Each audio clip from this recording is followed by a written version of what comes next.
So I'm about to remove the stock radio head unit out of my 2006 Ford Explorer. So what happened with this is the LED display wasn't lighting up anymore. I could have bought one like off eBay or something like that. I used one out of a junkyard, but they're probably like between 50 and $100 bucks. The thing weighs like 15 pounds. It's an old crusty head unit. This one had hands-free on it. So what I ended up doing was I bought a brand new stereo. It's a Sony head unit from Crutchfield. I ended up getting a pre-wired harness for it to go from the factory lead coming out to the back of the radio. And it came with like all the tools and stuff like that. It's pretty easy to do. So I'm going to show you what's involved with replacing the stock head unit with the with an aftermarket radio.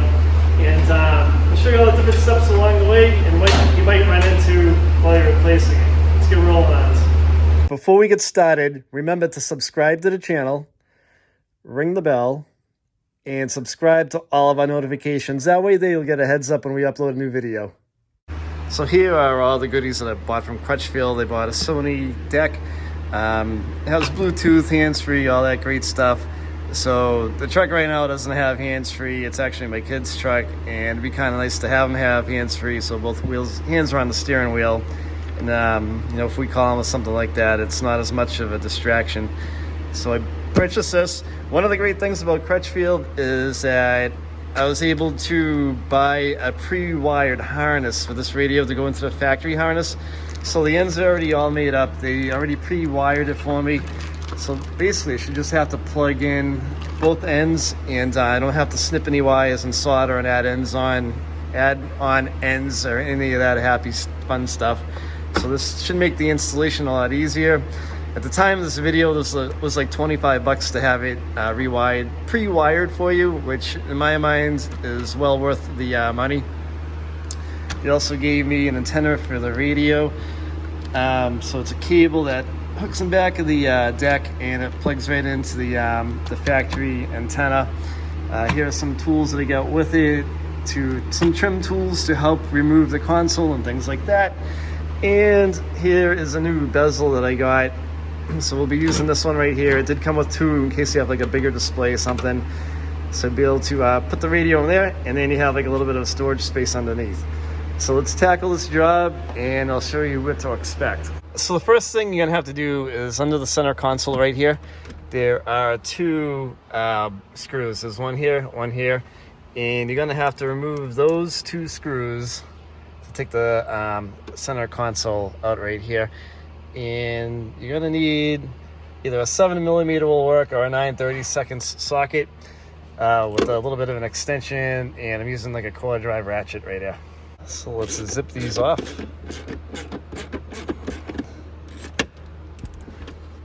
And they should come off pretty easy for you.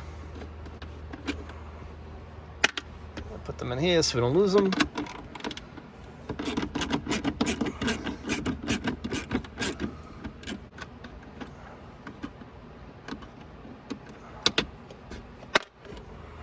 So next you're going to take that trim piece tool, and you're going to gently work your way around the chrome bezel right here. Kind of lift up.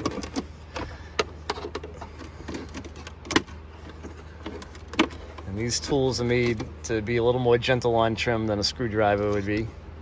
And oh yeah, you're going to see all kinds of great stuff under there. Isn't that swell? Isn't that awesome? So on the back right here, do the same thing. Use your little pry tool. Let's lift up on the back of the console right there. And then you're going to remove this up and lift it out of the way. So on the underside of the power port, you'll see a clip. And if you press this down and pull, it'll come undone for you. And it's just that easy. And then you can push that console piece to the side. So to remove this center trim piece and to give yourself a little more room, what you're going to want to do is make sure you set the emergency brake so the emergency brake is on. So once you do that, put your key in ignition, turn it forward so you can shift the shift lever back to give you a little more room to remove the console. Put it in neutral, make sure you're not on the hill, make sure the emergency brake is on, and put something under the tires if you have to, just play it safe. And then put the key back in the off position. So to start this, you're gonna have to kind of grab the bottom right here, and you're gonna have to get past these like little notches on the side. Get around on that one, and then you can probably even slip your trim piece tool on the bottom, push them with your thumb, and pry up and over on that side, and you can kind of start working your way around on this thing, prying up, and it should come right out for you. It shouldn't be that hard to do. If it's stuck in a few places, you can use this pry tool to get in there and kind of go around and pry it out.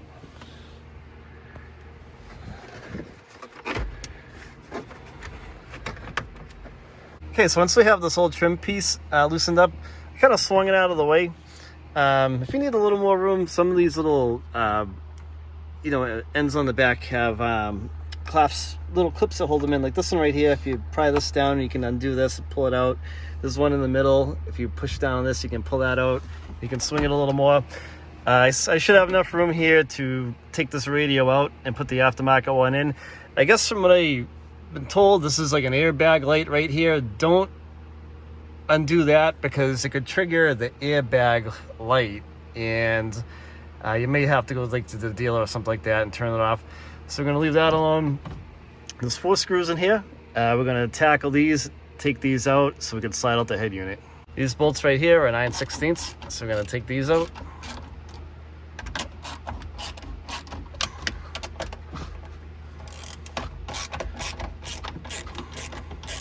There's 4 of them.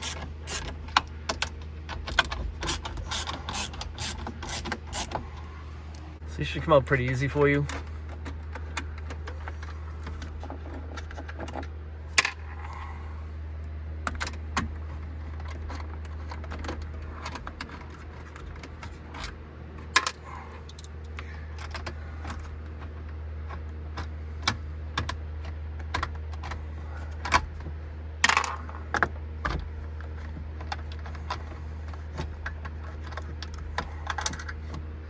Put your screws somewhere like up in the tray where you're not going to lose them. They're separated so don't get confused, and then you should be able to pull this head unit right out. And on the back here are all your wires. There's your antenna wire right here, and here's 2 other wires. So to remove these, you're gonna push down this little tab right here, and it'll pull out for you. Same one in the middle here, push down the tab, that'll pull out for you, like that. And I'll do the same. So this antenna wire right here can be a little bit of a pain. Mine was in there pretty good. So if you have one of these trim tools, and if it's stubborn, you can put the trim tool right under it and pop it right out. It should lift right up and out for you. A little bit of an easy way to get that out of there. And now you should be able to remove this head unit. Let's go back over to the bench and we'll get everything put together. So here's the plastic housing that the aftermarket radio is going to go into, and this is going to slide in place of this big huge factory setup right here that I just took out. So this thing's huge, it's kind of cumbersome, weighs a ton. This new assembly is like literally half the weight. So the tray is going to go on the top, the pocket, and then the radio is going to hang out down here. But to slide the radio in here, there's like a bracket, a collar that's on the radio. When you get it, there should be one. So I'm going to remove this. So there's a tab right here you got to take out, and there's one right here on the other side. Bend those out, and the radio should slip right out of it. So what I have to do is I have to insert this into here, and then slide the radio back into place. So take out this little black trim piece right here. This is going to pop out. And we're going to slide the radio bezel in, place right here. And there's some tabs. So we're going to bend a couple of these tabs down on the bottom and on the sides and stuff to help secure it in place. So I bent a couple at the top and a couple on the sides. One there, and I bent a couple up at the bottom to help keep this nice and secure so it doesn't rattle around, and the stereo is nice and locked in when we slide it in there. Go over to the truck, test fit it in the hole to make sure none of these tabs are catching on anything and causing an issue. I just test fitted it, everything worked fine. So let's continue on. It's now I'm ready to slide my new radio back into the sleeve, and it should slide in and lock into place. There it goes. Okay, that's locked in. Just make sure these tabs right here are bent inward. If it slides out on you, bend that one in right there, and then it should be nice and sturdy. So I have an extension for the antenna, and it's going to go right under here. It's going to push that down and in, and then this will plug into the factory lead coming out of the dashboard for the antenna. And I have this harness that's made up, so it's going to plug into this end down here, and the other end is going to plug into the factory harness coming out. Okay, so I plugged in that harness adapter and just pushes into the back of the radio, connects right to the factory harness like that, and right here is the antenna lead that I plugged in. It just connects right to the antenna that's coming out of the vehicle, the OE antenna, and it is connected to the back of the head unit right there. One thing that I did notice is I didn't have a provision in the back of this radio for that wire. Not exactly sure what it's for or if it's going to cause an issue, so that's my disclaimer to this. But let's put it in, make sure it turns on, and see what happens. Take your new head unit and slide it up and into place.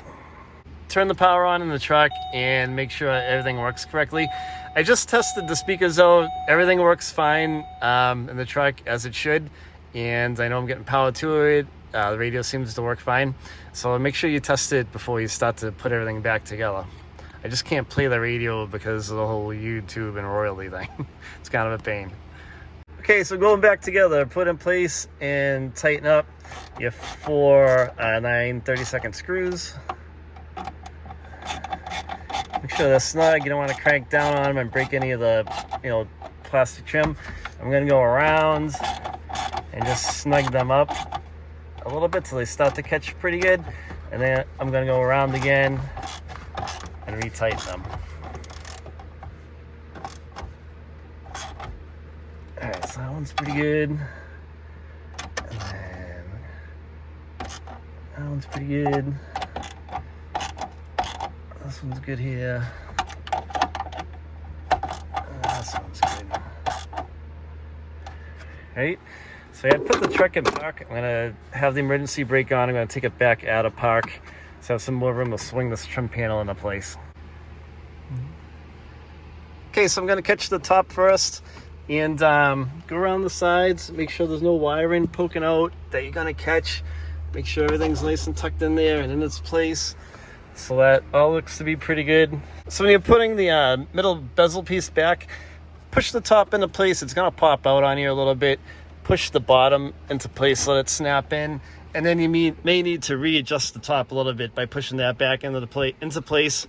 And it should lock in like this and be nice and flush for you. Okay, so I put the truck back in park and I'm ready to put the center console back in place. So that's all you need to do to reconnect this right here. And it'll click into place, give a little tug, make sure it's secure and it's not going to pull out. And then lower the center console back into place. It should drop right in for you. Make sure it's all pushed down and it snaps in. It should lock right in like that for you. Don't forget about your trim bezel right here on the side. And that should go right over the top.